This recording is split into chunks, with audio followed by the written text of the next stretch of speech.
이에 갑자기 큰 지진이 나서 옥토가 움직이고 문이 곧 다 열리며 모든 사람의 매인 것이 다 벗어진지라. 간수가 자다가 깨어 옥문들이 열린 것을 보고 죄수들이 도망한 줄 생각하고 칼을 빼어 자결하려 하거늘 바울이 크게 소리질러 이르되 내 몸을 상하지 말라. 우리가 다 여기 있노라 하니 간수가 등불을 달라고 하며 뛰어들어가 무서워 떨며 바울과 실라 앞에 엎드리고 그들을 데리고 나가 이르되 선생들이여 내가 어떻게 하여야 구원을 받으리이까 하거늘 이르되 주 예수를 믿으라. 그리하면 너와 네 집이 구원을 받으리라 하고 주의 말씀을 그 사람과 그 집에 있는 모든 사람에게 전하더라. 그 밤 그 시각에 간수가 그들을 데려다가 그 맞은 자리를 씻어주고 자기와 그 온 가족이 다 세례를 받은 후 그들을 데리고 자기 집에 올라가서 음식을 차려주고 그와 온 집안이 하나님을 믿음으로 크게 기뻐하니라. 아멘.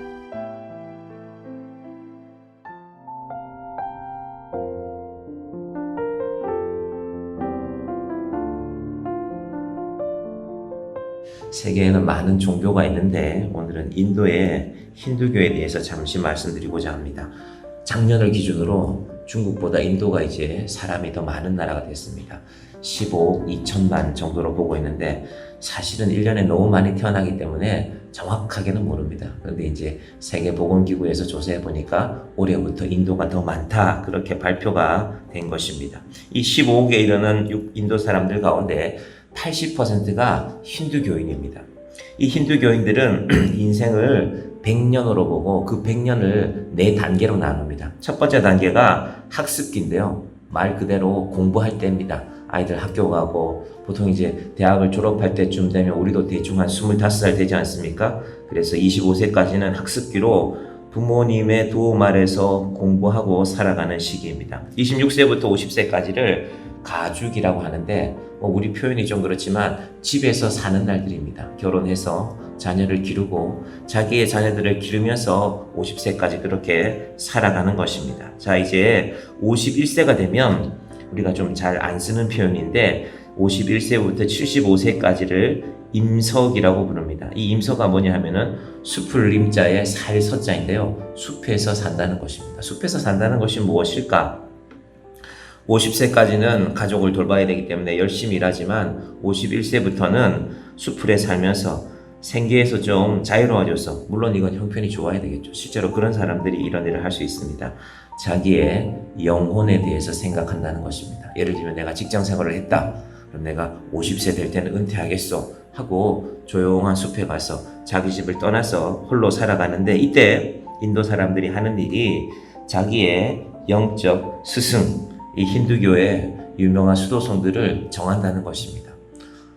우리 기독교로 말하면 목사님이나 불교로 말하면 내가 존경할 만한 스님을 찾아서 내가 스님과 내 영혼에 관한 이야기를 나누면서 특별히 그 종교 지도자들을 정기적으로 도우면서 그렇게 살아가다가 76세가 되면 유랑기라고 부르는데 집을 떠납니다.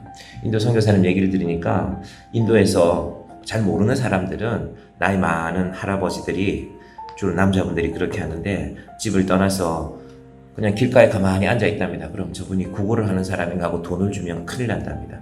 구걸하는 사람들이 아니라 임석기를 지나고 유랑기에 들어서 내가 더 이상 집을 떠나서 집에 있지 않겠고 집을 떠나서, 남들이 보기에는 집도 절도 없는 거지처럼 보이지만 영혼을 생각하며 살아간다는 것입니다. 그러다가 길에서 보통 이분들이 생을 마감하는데 그러면 몸 안에 자기에 대한 신분을 표시하고 있다는 것입니다. 그럼 가족들에게 연락하면 장례를 치르는 것으로 그렇게 인생을 마친다는 것입니다. 왜 아침부터 이런 말씀을 드릴까? 힌두교는 우리가 믿는 신앙과는 거리가 멀지 않습니까? 그럼에도 불구하고 이런 삶을 살아가는 사람들은 주로 경제적으로 그리고 사회적으로 브라만이라는 계급에 속하는 인도의 제일 상류층들입니다. 근데 그 사람들이 먹고 사는 문제, 왜 이 사람들이라고 먹고 사는 문제가 중요하지 않겠습니까? 그러나 인생의 절반쯤 살고 나면 먹고 사는 문제를 내려놓겠다는 것입니다. 이제 그분들도 자녀들이 25세가 되면은 각자의 삶을 살아가라는 것이 인도의 철학입니다. 그리고 특히 이 유랑기로 들어온 노인들을 보면은 내가 이 땅에서 75년을 살아왔는데 내 남은 세상, 내 남은 인생의 시간이 얼마일지는 모르겠지만 내가 내 영혼을 생각하면서 방랑하면서 살아가는 것이 그들의 생각입니다. 여러분, 우리가 힌두교가 별것 아닌 것 같지만요, 전 세계 종교 중에서 제일 오래된 종교입니다. 기원전 3000년부터 시작되었으니까요, 무려 5000년까지 유지되고 있습니다. 지금도 인도의 많은 사람들이 영국이 인도를 오랫동안 지배했지만요, 힌두교에 대해서 전혀 영향력을 끼칠 수가 없었습니다. 그만큼 그 영향력이 강했습니다. 자신의 영혼과 구원에 대해서 진지하게 고뇌하는 모습이 힌두교 속에 들어있는 것입니다. 자, 사도 바울이 사도행전 16장에서 건너와서 우리를 도우라라는 마게도냐 사람의 환상을 보았습니다. 이것이 사도 바울에게는 큰 숙제였습니다. 도대체 그 사람이 누구일까? 혹시 자주장사 루디아가 그 사람일까? 아니면 귀신 들려서 점을 치고 살아가는 이 불쌍한 소녀가 그 사람일까? 그리고 오늘 이제 또 한 사람을 만나게 되는데, 사도 바울이 이 빌립보 감옥의 간수를 만나게 됩니다. 자, 19절을 한번 보시겠습니까? 16장 19절. 사도 바울이 빌립보에서 19절 한번 보십시오. 여종의 주인들은 자기 수익에 소망이 끊어진 것을 보고 바울과 실라를 붙잡아 장터로 관리들에게 끌어갔다가, 이 장터라는 말이요, 헬라 말로는 아고라인데 이게 어떤 장소냐면은 이 장터에서는 말하자면 광장입니다. 광장. 각 동네의 중심에 광장이 있는데 누구든지 자기 의견을 자유롭게 말할 수 있습니다.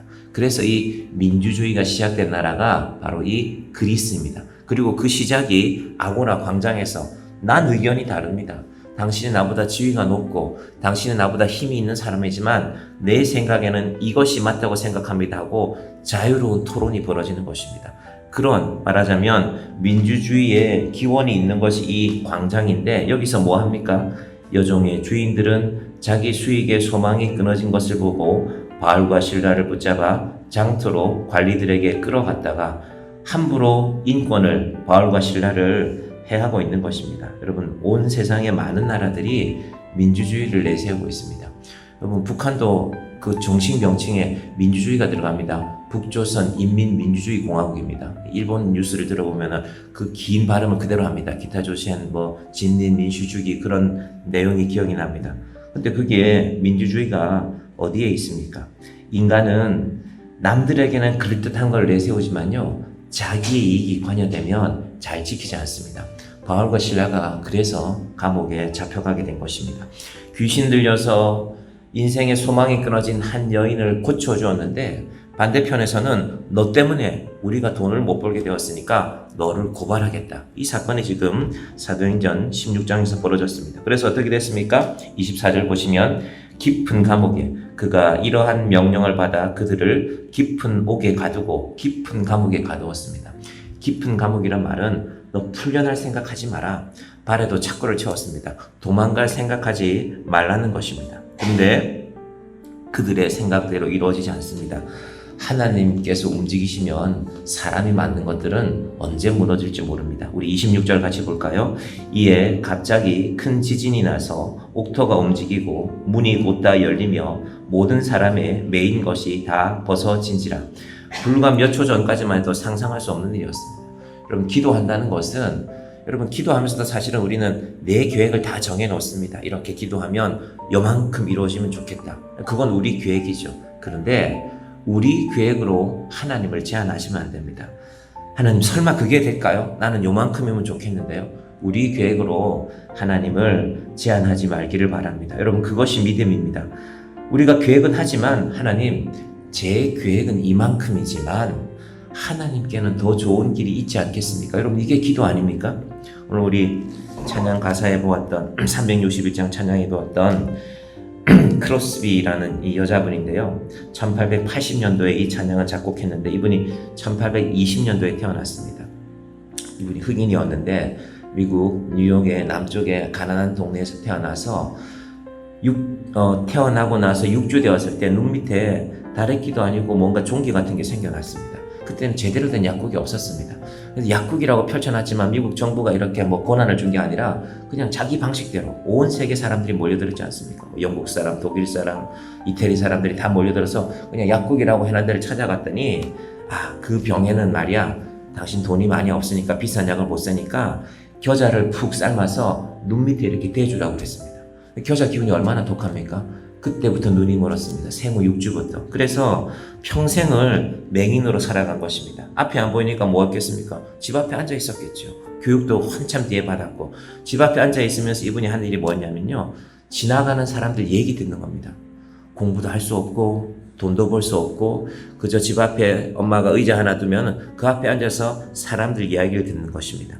오늘 우리 찬양 3절과 4절과 가사 보시면요, 이분이 하나님께 기도하는 것에 대해서 사람들의 소리를, 뉴욕에 그 많은 사람들이 지나가는 거리에 앉아 있었으니까 온갖 세상의 이야기를 다 들었겠죠. 정치 이야기, 싸우는 이야기, 남녀가 사랑하는 이야기를 다 듣고, 아, 우리가 하나님 앞에 기도하는 것은 죽게 엎드려서 은밀하게, 때로는 은밀한 이야기도 들었을 것입니다.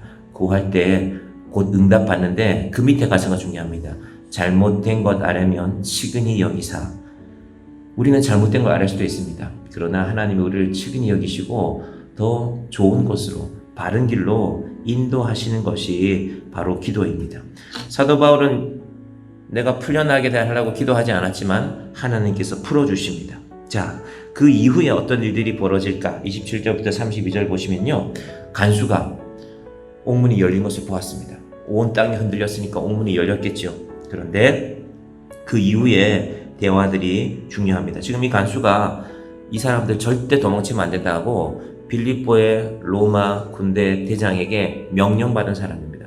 당시의 간수들도 군인들인데요, 자기가 지키던 간수가 도망가면 스스로 죽는 것이 제일 좋은 길입니다. 왜냐하면 그 이후의 삶이 더 비참해지기 때문에. 지금 그래서 큰일이 난 것입니다. 자, 27절 보십시오. 간수가 자다가 깨어 옥문들이 열린 것을 보고 죄수들이 도망한 줄 생각하고 칼을 빼어 자결하려 하거늘, 간수가 스스로 죽으면 자기 가족들에게는 해를 미치지 않습니다. 아, 네가 이 일에 책임을 지고 죽었구나, 그렇게 끝내려고 한 것입니다. 그런데 28절도 볼까요? 바울이 크게 소리질러 이르되 내 몸을 상하지 말라, 우리가 다 여기 있노라 하니.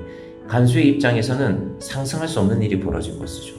로마의 중죄수의 감옥에 갇힌 사람이 옥문이 열렸는데 도망도 안 가고 앉아 있는 것은 이상한 일입니다.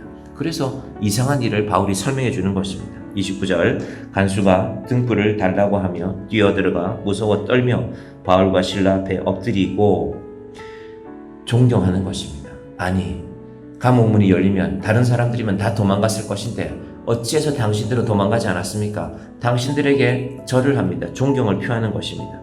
그리고 그들을 데리고 나가, 원래는 이러면 안 되죠. 죄수들을 감옥 밖으로 데리고 나가면 이건 법을 어기는 것이거든요. 그런데 지금 이 간수에게는 로마 법을 어기고 자기가 벌 받는 것은 문제가 아닐 것입니다. 왜? 더 중요한 문제가 있기 때문에. 자, 30절 다 같이 봅시다. 그들을 데리고 나가 이르되 선생들이여, 내가 어떻게 하여야 구원을 받으리까 하거늘. 간수가 궁금한 게 다른 내용도 많겠죠. 왜 도망 안 갔습니까? 도대체 어찌된 일입니까? 왜 옥문이 열려 있습니까? 누가 당신들을 도와주는 것입니까? 이런 거 묻지 않고 사도 바울과 그 일행을 보면서 영혼을 생각하는 것입니다.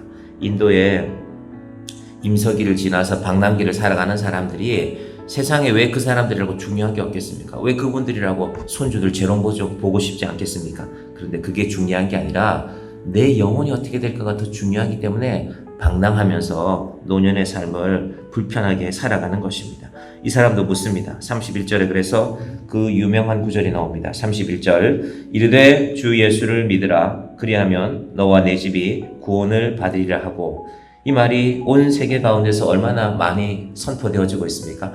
그런데 이 말씀이 나오게 된 배경에는요, 중요한 물음이 있었습니다. 중요한 질문, 내가 어떻게 하여야 구원을 얻으리까? 우리 성도님들도 우리 교회 주변에 누군가를 놓고 기도하고 찾아가기도 하고 만나기도 하고 때로는 하나님 말씀을, 성경책을 선물하기도 하면서, 아, 이분도 구원받았으면 좋겠다. 여러분, 그분이 구원받는 데는 중요한 전제가 하나 있습니다. 그분이 구원에 관심이 있어야 됩니다. 여러분, 우리 인생이 그런 분들을 만나기를 바랍니다. 이건 우리가 알 수 없는 일입니다. 그러나 이 간수에게는 그 물음이 있었습니다. 그래서 오늘 설교의 제목이 거룩한 질문입니다. 여러분, 우리 인생에 거룩한 질문이 있기를 바랍니다. 오늘 아침에도 이 이 밴드로 많은 분들이 들어와서 말씀을 듣고 계신데, 이 하루를 새로운 한 주간을 시작하면서 우리가 해야 될 일이 있을 것입니다. 직장의 일도 있을 것이고 가정의 일들도 있을 것이고, 그런데 우리는 이 한 주간을 어떤 물음을 갖고 살아갈 것인가, 내가 어떻게 해야 구원을 얻겠습니까? 주 예수를 믿으라, 그리하면 너와 내 집이 구원을 받으리라는 이 중요한 물음과, 그리고 우리가 그들을 만났을 때 예수님 믿으시면 됩니다. 예수님 안에 당신의 인생이 해답이 있습니다. 오늘 이 중요한 물음이 있고, 그리고 이 중요한 물음에 답할 수 있는 우리 모두가 되기를 바랍니다. 조금 크게 볼까요? 사도 바울이 지금 2차 선교 여행인데요. 길리기아 다소에 살던 바울을 10대 때 예루살렘으로 하나님이 유학하게 하셨죠. 거기서 예수 믿는 사람 핍박하며 살다가 30살쯤 되었을 때 그가 예수님을 음성을 듣게 됩니다. 그리고 먼 거리를 이동해서 지금 빌립보라는 곳에 오게 해서 감옥에 갇히게 했죠. 바울을 감옥에 갇혔기 때문에 누구를 만나는 것입니까? 간수를 만나는 것입니다. 이 간수는 그 인생은 알 수 없지만 하나님께서 이 빌립보 감옥에 있는 간수와 사도 바울이 나누는 이 한 가지 대화, 내가 어떻게 하여야 영생을 얻겠습니까?